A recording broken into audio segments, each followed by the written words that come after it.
À la une de l'actualité ce soir, à Bagré dans le Boulgou, les producteurs de riz sont dans la tourmente depuis environ 2 mois. La principale unité de transformation de riz qui achète leur production est fermée. Motif, l'usine doit aux banques. Comment en est-on arrivé là? Quel est le manque à gagner? Une de nos équipes est allée comprendre sur place, à suivre dans ce journal. Et puis dans la région de Bobo-Dioulasso, la plupart des cas, les terres dégradées, le sont par l'érosion et l'action de l'homme. Ces zones arides ont été ciblées suivant un plan cartographique et connaissent des réalisations d'ouvrages anti-érosifs. Des réalisations conduites par ProSol, un programme de récupération des terres dégradées. Du pain béni pour les agriculteurs, nous dirons nos reporters sur place à Bobo-Dioulasso. En Libye, première frappe américaine contre l'État islamique à Sirte. C'est une première dans l'offensive des forces américaines contre l'organisation État islamique en Libye. Mais ces actions qui ne sont pas du goût de la Russie qui estime que les frappes devraient requérir l'onction de l'ONU. Mesdames, Messieurs, bonsoir. Ravi de vous retrouver. Et toutes nos excuses pour ce retard. D'abord à Kosiam, le président du Faso reçoit 2 délégations, celle de Windiga Energy, une entreprise impliquée dans la construction de la centrale solaire des Zina dans la boucle du Moul. Et ensuite, une délégation de la Chambre de commerce et d'industrie du Burkina. Chacune de ces délégations est allée faire le point de ses activités à Roch-Marc Christian Kaboré et le remercier pour son engagement à faciliter le travail sur le terrain. On fait le point avec Suleiman Sanou et Oumar Zombré. L'énergie au cœur des échanges entre Benoît Lassalle de Windiga Energy et Roch-Marc Christian Kaboré, président du Faso. Benoît Lassalle est venu présenter le projet d'énergie solaire et aussi remercier de vive voix le locataire de Kosiam pour son accompagnement dans la réalisation de ce projet qui est une grande première au Burkina Faso. Nous avons lancé les travaux de cette première centrale qui est l'aboutissement d'une entente PPP avec le gouvernement et nous avons développé toute la technologie, tout le savoir-faire avec les équipes internes et externes pour arriver à un projet de 20 MW qui peut aller même jusqu'à 30 MW.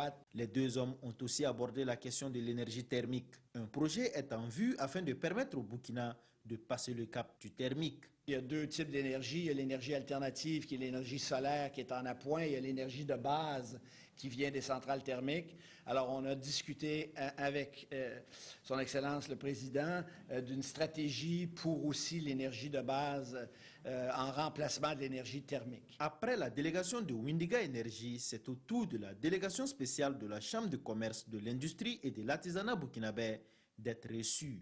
Elle est venue faire part du bilan des activités avant la tenue des élections consulaires. Nous avons fait part au président du travail que nous avons pu accomplir pendant toute cette période. Nous lui avons indiqué les principales réformes que nous avons introduites dans les textes et nous lui avons fait aussi comprendre que le processus électoral a été lancé. Le porte-parole de la délégation a aussi annoncé que les élections consulaires auront lieu le 13 novembre prochain et l'installation des nouveaux membres 2 semaines après. Au premier ministère, c'est l'ambassadeur des États-Unis au Burkina Faso qui est reçu. Toulinabo Mouchengi est allé échanger avec Paul Kaba-Teba sur des sujets économiques. Il en a profité pour inviter le gouvernement burkinabé au Forum des hommes d'affaires africains aux USA, prévu en septembre prochain. Le Burkina Faso qui est également invité au prochain Forum de l'AGOA, prévu toujours en septembre prochain. On fait le point avec Ruth Bini Ouattara. Les États-Unis réaffirment leur disponibilité à accompagner le gouvernement burkinabé dans la relance et l'accroissement économique. Il y a un forum qui va se tenir à New York le 21 septembre. Et j'ai voulu inviter le gouvernement de Burkina Faso à être bien représenté à ce forum. Le deuxième, je voulais aussi soulever la question des AGOA, qui était un programme décidé pour aider les hommes d'affaires africains à exporter aux États-Unis hors taxe. Le Burkina Faso va bénéficier également de l'investissement de compagnies américaines dans les domaines de l'agriculture, de la construction et de l'énergie. Le domaine sanitaire n'est pas en reste. Nous sommes contents de dire que le Burkina a été choisi parmi les 17 premiers pays à participer à ce programme. Ça, c'est un programme qui va dépenser à peu près 14,5 milliards de francs CFA. Les États-Unis comptent poursuivre le programme d'échange entre les jeunes, le Young African Leaders Initiative. Au moment où je vous parle, il y a 15 Burkinabés à Washington qui viennent de terminer leurs 4 semaines, 6 semaines dans des universités pour se rencontrer avec leurs homologues africains. Il y en a 1000. Ils vont rencontrer le président Obama. Ils vont parler avec des investisseurs privés. 8 jeunes entrepreneurs burkinabés ont déjà bénéficié de l'accompagnement américain à la faveur du sommet mondial de l'entrepreneuriat. Fin de formation pour une cinquantaine de sous-officiers formés à l'École nationale des sous-officiers d'active à Cambouissin. Ils sont formés pour travailler dans l'armée dans des domaines comme la santé, le génie civil ou la maintenance automobile. Ils ont aussi bénéficié de connaissances et aptitudes militaires. Ce 2 août, ils viennent de porter leurs épaulettes au cours d'une cérémonie au camp général Bila Zagré à Cambouissin. Le film de la cérémonie avec Tanga Robert Kafando. Après 2 ans d'efforts physiques, moral et intellectuels, ils sont déclarés aptes à servir dans la grande famille des forces armées nationales en tant que sous-officiers. 2 ans qui ont permis aux 51 élèves sous-officiers, dont 5 de personnel féminin et 2 de nationalité ivoirienne, de s'essayer au métier des armes. Et cette cérémonie solennelle consacre la fin d'une étape, la formation, et augure une nouvelle vie, la vie militaire. Je retiens des moments de dur labeur, des moments de joie, et également des moments pénibles. Nous sommes fin prêts à intégrer la grande famille militaire et à défendre les intérêts de la nation, même au péril de nos vies. Le comportement militaire, la mission opérationnelle, la formation administrative et technique, la formation physique, militaire et sportive sont entre autres rudiments enseignés aux jeunes soldats durant leur séjour à l'École nationale des sous-officiers d'active. Tout au long de cette formation, elle s'est très bien illustrée et les résultats obtenus en fin de formation sont vraiment satisfaisants. Les 49 futurs sergents d'élèves de la 7e promotion de l'ENSOA et intègrent la grande famille militaire avec honneur comme nom de baptême. En donnant le nom honneur à cette promotion, la 7e de l'École nationale des sous-officiers d'active, c'est une invitation à ce que chacun d'eux ait cette vertu en ligne de mire dans leur conduite quotidienne pour se comporter avec dignité et avec intégrité, et ce qui caractérise les forces armées nationales. Et pour porter haut le flambeau de l'École nationale des sous-officiers d'active, les jeunes soldats de la 7e promotion ont été appelés par leurs aînés à servir avec patriotisme et professionnalisme.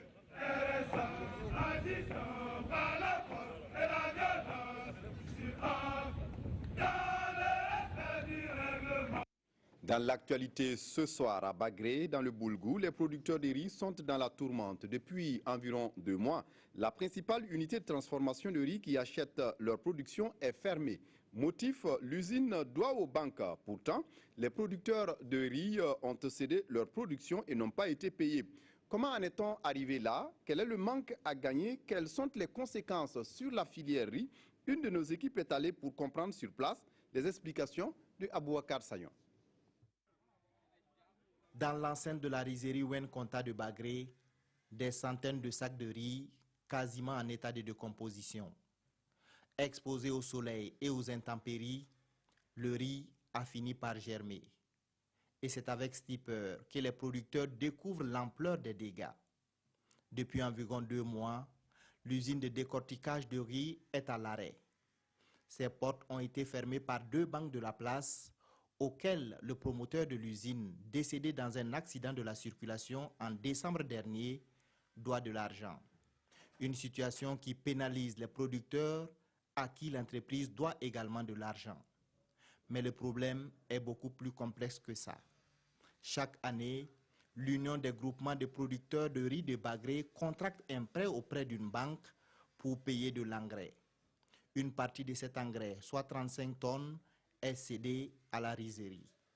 Celle-ci met à son tour cet engrais à disposition de certains producteurs. À la récolte, les producteurs remboursent en nature l'équivalent de l'engrais mis à leur disposition et le surplus de leur production est acheté par la rizerie. Ces stocks estimé à 525 tonnes, représente ce surplus. À l'heure actuelle, les gens ont payé, les producteurs qui ont pris l'engrais, les 35 tonnes que la rizerie a pris avec l'Union, les producteurs ont remboursé ça en nature. Et le reste de l'argent qu'ils devraient récupérer, là, ils n'ont pas eu ça. Actuellement, là, et la production, là, ce n'est plus une bonne production pour prendre ça et puis aller vendre ailleurs pour avoir ton argent. Environ 15 millions de francs CFA, c'est ce que la rizerie doit aux producteurs. Son chèque de 1 657 000 francs CFA en main, Adama Kéré s'est rendu plusieurs fois en banque sans pouvoir toucher son argent. La rizerie nous a donné des chèques Coris Bank. Nous sommes allés au guichet le premier jour. On a récupéré nos chèques et nous avons attendu toute la journée sans avoir l'argent. Nous nous sommes rendus à la banque pendant 3 jours sans pour autant avoir gain de cause. Nous avons approché Coris Bank, mais notre demande d'interview est restée sans suite. Les producteurs, quant à eux, demandent une reprise des activités de l'usine pour sauver ce qui peut encore l'être. Je pense que les banques concernées doivent se concerter afin de voir comment ensemble nous pouvons trouver une solution. Si elles mettent en cause la gestion de l'usine, elles peuvent même envoyer un gestionnaire.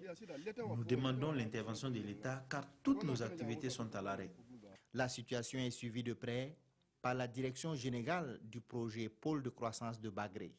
Bagropôle, parce qu'il est responsable, n'est-ce pas, de la promotion des producteurs, se fait le devoir, n'est-ce pas, de regarder de près ce sujet et de trouver une formule dans les meilleurs délais avec les institutions bancaires pour au moins que les producteurs rentrent dans leurs droits. Tout ce qu'on leur doit, tout ce que l'unité industrielle leur doit, au-delà, n'est-ce pas, des procédures que les institutions bancaires ont engagées, devraient être, je dirais, leur être restituées pour leur permettre vraiment d'engager leur campagne humide, n'est-ce pas, qui est actuellement en cours. L'espoir des producteurs viendra peut-être de là. En attendant, les périmètres irrigués de l'immense majorité d'entre eux sont occupés par des herbes, faute de moyens pour entamer les opérations culturales.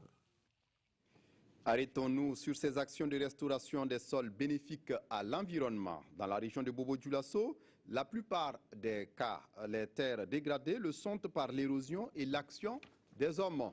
Ces zones arides ont été ciblées suivant un plan cartographique et connaissent des réalisations d'ouvrages anti-érosifs. Des réalisations conduites par ProSol, un programme de récupération des terres dégradées. Du pain béni pour les agriculteurs, nous dit ici Kaduro Menki.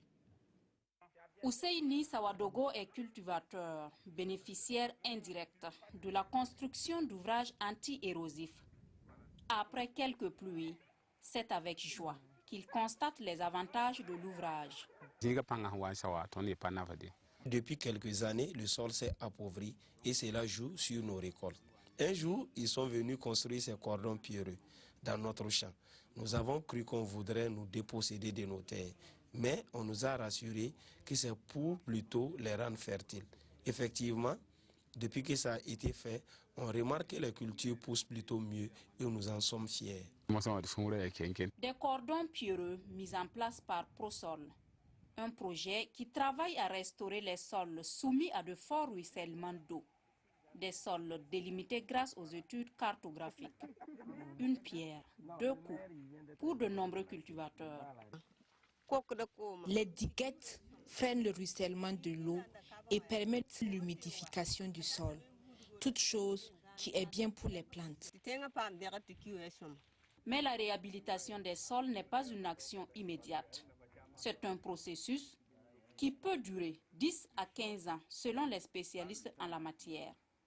Mais d'ores et déjà, certains indices constatés sur le terrain donnent des motifs de satisfaction. Et ici, nous sommes sur une ravine. Voilà, c'est une zone de concentration des eaux de ruissellement. Lorsque les eaux se concentrent, c'est des passages d'eau. Donc ça balaie tout sur son passage. Toute la terre fertile est balayée. Mais dès qu'on fait les ouvrages, voilà, ça commence à se combler et le sol commence à se former. Et moi, j'ai en train de voir le travail qu'on a fait ici. Même si le projet est parti, nous on va faire informer les enfants qui vont commencer à connaître ça aussi. Les ouvrages anti-érosifs peuvent être renforcés grâce à la végétalisation. Les herbacées pérennes sont conseillées à cet effet. Une pratique qui va avec ces actions de conservation des sols et des forêts, c'est bien la production de l'anacarde au Burkina. Une production qui se fait sans déforestation ni dégradation des forêts. Le sujet est discuté au cours d'un atelier de validation du cadre de gestion environnementale et sociale du projet d'appui au développement de l'anacarde ce 29 juillet à Bérégadougou dans la Comoé. Des précisions avec Mireille Tougouma. Ici, dans les cascades, des pieds d'anacardier qui s'étendent à perte de vue. Sur ce site de l'ONG WALL, du compost à base de graines d'anacarde. Tout cela dénote de l'importance de la production de cette denrée dans la région. Une production qui doit se faire dans le respect des normes environnementales. C'est le centre d'intérêt de cet atelier de validation du cadre de gestion environnementale et sociale du projet d'appui au développement de l'anacarde dans le bassin de la Comoé. Il y a 3 grandes composantes qui vont comprendre la réhabilitation de plantations d'anacarde et la création de nouvelles plantations. Il y a également le renforcement des capacités des producteurs. Pour les producteurs d'anacarde, ce projet s'annonce comme un ouf de soulagement. Les questions liées à l'environnement font partie de nos gros soucis. Et aujourd'hui, que l'État puisse bénéficier de la part de la Banque mondiale et de la part d'un tel financement, et que la région des Cascades ait pu aussi bénéficier à travers notre association de cet appui, nous ne pouvons que nous en glorifier. Sous la supervision générale de la coordination du programme d'investissement forestier PIF, le projet d'appui au développement de l'anacarde sera mis en œuvre dans les zones d'intervention de l'ONG WALL, à savoir les cascades, les hauts bassins et le sud-ouest. Et puis le comité de pilotage du programme de croissance économique dans le secteur agricole examine les résultats atteints les 6 premiers mois de 2016. Au bilan, le programme a réalisé des infrastructures pour des filières comme le karité, les céréales, la gomme arabique et la filière bétail-viande. À l'issue de ce rapport, le comité s'est donné de nouvelles orientations. Nathalie Sawadogo. Pour ce premier semestre de l'année 2016, ce sont 77 infrastructures réalisées dans toutes les 5 filières d'intervention du programme de croissance économique dans le secteur agricole PCESA. Dans ces 77 infrastructures, 8 sont fonctionnelles. Et les acteurs de la mise en œuvre réunis à Ouagadougou veulent examiner les résultats atteints.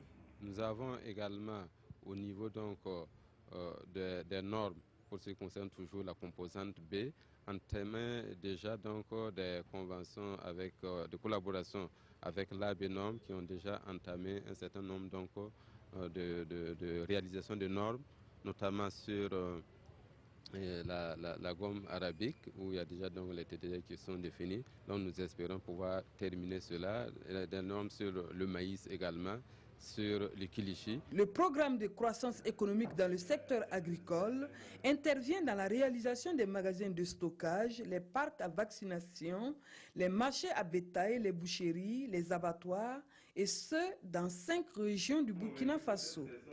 Quand vous prenez la région du Grand Est, le centre-Est et l'Est, nous avons les plus grands marchés de bétail de la sous-région.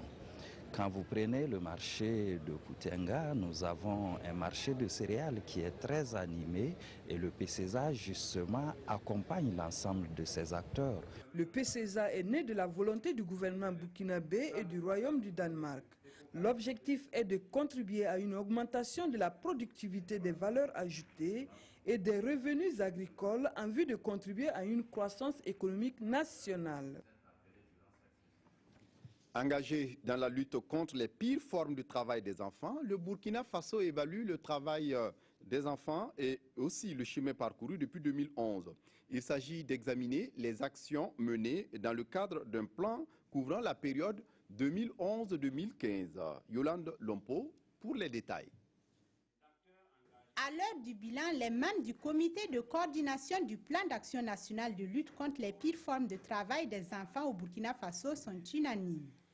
Ce plan d'action, adopté en février 2015, a permis à plus de 12 000 enfants d'échapper au cercle vicieux du travail des enfants, mais aussi d'octroyer des microcrédits à des ménages pour la réalisation d'activités génératrices de revenus.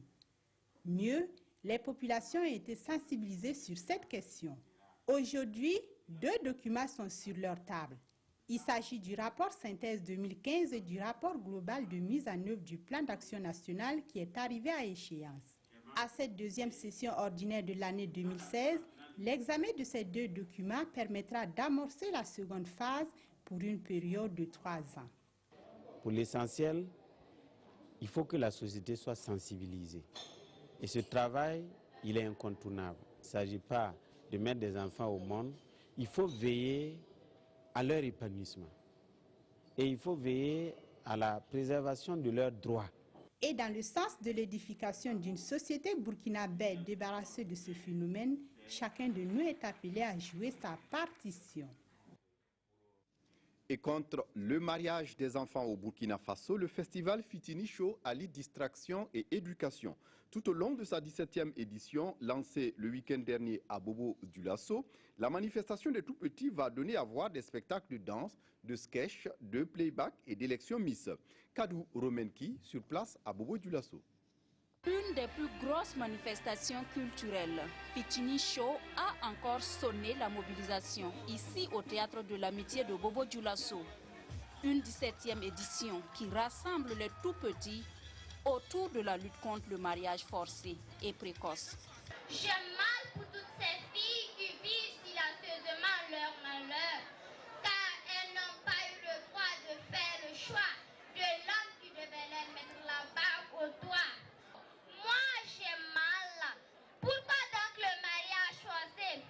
Ensemble, disons non au mariage forcé. C'est vraiment un thème interpellateur. Ça veut dire quoi? Nous avions dans toute l'étendue du territoire un véritable problème avec ce phénomène. Alors, sensibiliser les enfants sur ce thème, ça veut dire que c'est un combat qui est mené. C'est un appui au combat qui est mené par les autorités pour que ce phénomène, en tout cas, on puisse quand même l'anéantir dans notre pays et au-delà. Donc, je tire mon chapeau quand même pour le choix de ce thème. Satisfait pour le promoteur qui nourrit l'espoir de voir Fitini Show au rang des manifestations mondiales. En plus du Mali, de la Côte d'Ivoire, du Niger, nous allons nous ouvrir au Togo pour que nous passions sous-régional, pas que nous soyons fermés. Notre objectif, c'est que dans les années à venir, nous puissions véritablement créer une compétition internationale. Défilé Miss Sunguru Saramani, danse chorégraphique, playback et slam sont entre autres les disciplines dans lesquelles les enfants vont se mesurer. Des compétitions qui vont se dérouler ici, au Théâtre de l'Amitié de Bobo-Dioulasso chaque dimanche, jusqu'au 25 septembre prochain.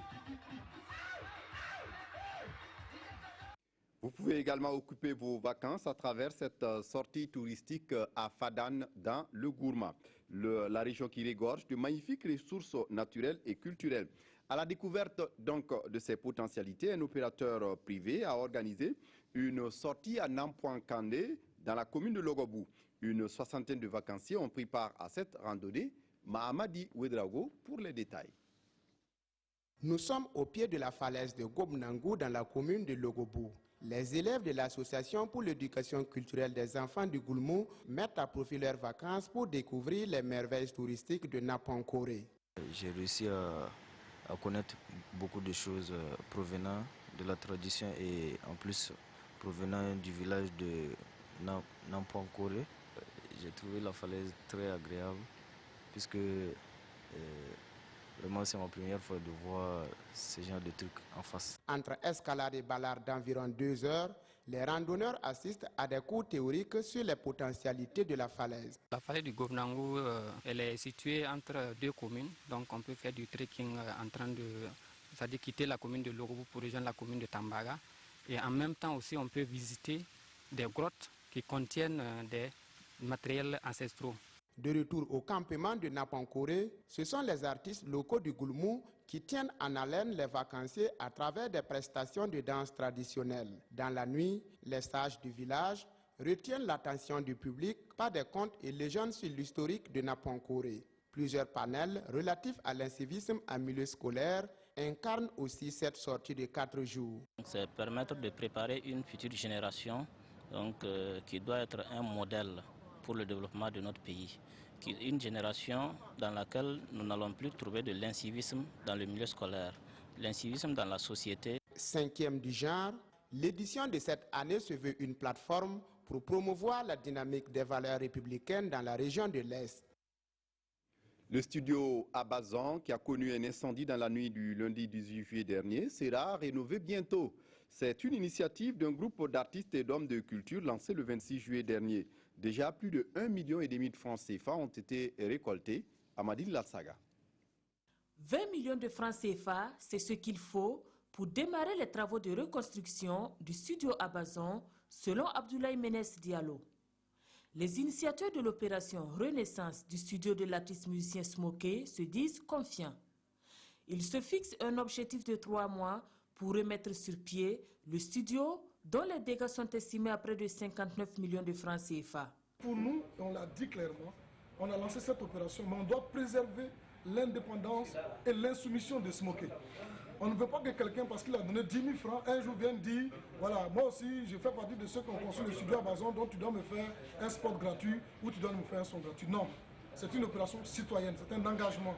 Si on le fait, on l'a fait et c'est une bonne foi. Abdoulaye Ménès Diallo a laissé entendre que les recherches se poursuivent pour déterminer le mobile de l'incendie du 18 juillet 2016. Pour l'heure, il invite toutes les bonnes volontés à prendre la tâche avec les initiateurs de l'opération au centre de presse Norbert Zongo ou au siège de Semfilm. À l'étranger, plus de 4000 migrants et réfugiés ont perdu la vie depuis le début de l'année 2016, a annoncé ce mardi l'Organisation internationale pour les migrations. Ce chiffre représente une hausse de 26% par rapport à la même période de l'année dernière. Au total, 4027 migrants ont péri en tentant de traverser la Méditerranée, mais aussi sur les routes d'Afrique du Nord et à la frontière turco-syrienne. La marine italienne multiplie les sorties pour porter assistance à des embarcations de réfugiés en Méditerranée. Ce lundi, ce sont plus de 1800 migrants qui ont ainsi été secourus. En 5 jours, le nombre de personnes prises en charge dépasse les 8000. La plupart de ces réfugiés proviennent d'Afrique subsaharienne. Ils passent par la Libye avant de tenter la traversée souvent périlleuse de la Méditerranée. Les noyades sont fréquentes. L'Organisation internationale pour les migrations avance le chiffre de 4000 réfugiés morts depuis le début de l'année. Les 3/4 des décès ont eu lieu en Méditerranée. Depuis l'accord conclu entre la Turquie et l'Union européenne, il y a beaucoup moins de migrants qui passent par la mer Égée, par les Balkans. En revanche, le nombre de ceux qui traversent depuis la Libye reste identique. Et puis, c'est une première dans l'offensive des forces américaines contre l'organisation État islamique. Faiz Sarraj, chef du gouvernement libyen d'union nationale, a annoncé ce lundi 1er août que les États-Unis ont procédé à des frappes aériennes contre des positions de l'organisation État islamique dans son fief de Sirte, mais des actions qui ne sont pas du goût de la Russie, qui estime que ces frappes devaient requérir l'onction de l'ONU. En Libye, c'est une première dans l'offensive des États-Unis contre Daesh. Les forces américaines ont mené ce lundi leurs premières frappes aériennes à Sirte contre des positions de l'État islamique. Un raid mené à la demande du gouvernement d'union nationale qui peine à reconquérir la ville aux mains des djihadistes depuis plus d'1 an. Les premières frappes américaines contre des cibles précises de Daesh ont eu lieu aujourd'hui, infligeant de lourdes pertes aux djihadistes à Sirte. Nos forces ont ainsi pu récupérer des positions stratégiques importantes. Les bombardements ont été confirmés par Washington, qui a annoncé que les raids se poursuivront. Ces frappes ont été autorisées par le président. C'est la poursuite de notre méthode de combat contre l'État islamique qui consiste à travailler avec les partenaires locaux engagés. Les forces pro-gouvernementales sont parvenues à pénétrer dans la ville depuis le 9 juin dernier, mais subissent une forte résistance des soldats de Daesh sur le terrain. Le gouvernement libyen et la Maison-Blanche ont de nouveau souligné qu'aucun soldat américain ne participerait aux opérations terrestres. Avec la Syrie et l'Irak, Sirte est considéré comme l'un des principaux fiefs de l'organisation extrémiste. Et puis on referme ce journal par la revue de presse des quotidiens de ce mardi, revue de presse signée Evelyne Dabiré. Le lancement des concours directs de la fonction publique session de 2016 fait la une des parutions de ce jour. Des concours qui ont débuté le 1er août sur toute l'étendue du territoire, rappelle le pays. Pour cette session, la sécurisation du processus de l'organisation est de mise et toutes les bouches de fraude possibles ont été fermées, affirme le ministre en charge de la fonction publique dans les colonnes du journal Le Quotidien. Parmi le million de candidats, l'observateur Palga s'intéresse aux handicapés visuels qui voient rouge. Selon ce journal, les 66 candidats aveugles et malvoyants ne sont pas logés à la même enseigne que les candidats voyants. Et pour preuve, explique ce quotidien, 2 heures après le début des épreuves, ils étaient toujours dans l'attente de leur sujet. Une inégalité bien visible, conclut l'observateur Palga. Autre sujet d'intérêt des journaux, le supposé coup de fil entre Blaise Compaoré et le président Roch Kaboré. L'observateur Palga constate que le Burkina est abonné depuis quelque temps à ces appels téléphoniques présumés ou réels qui font beaucoup de bruit. Notre temps s'interroge, est-ce encore une entreprise de sabotage après le TAC? Réponse du même quotidien, si le ministre Alpha Bari ne l'a pas dit expressement, il ne le pense pas moins. L'observateur Palga, lui, estime qu'il n'y a vraiment pas de quoi fouetter un chat dans cette nouvelle affaire de coup de fil. Mais ce qui serait par contre désastreux, poursuit ce quotidien, c'est si, après ce vigoureux démenti, on découvrait un jour que cette conversation avait bel et bien eu lieu. D'ailleurs, où se trouve le mal, se demandent les internautes dans l'observateur Palga. C'est tout pour ce journal. Merci de votre attention. Jacques Tarpaga vous retrouve pour la dernière édition. D'ici là, excellente suite de programmes sur la RTB. Au revoir.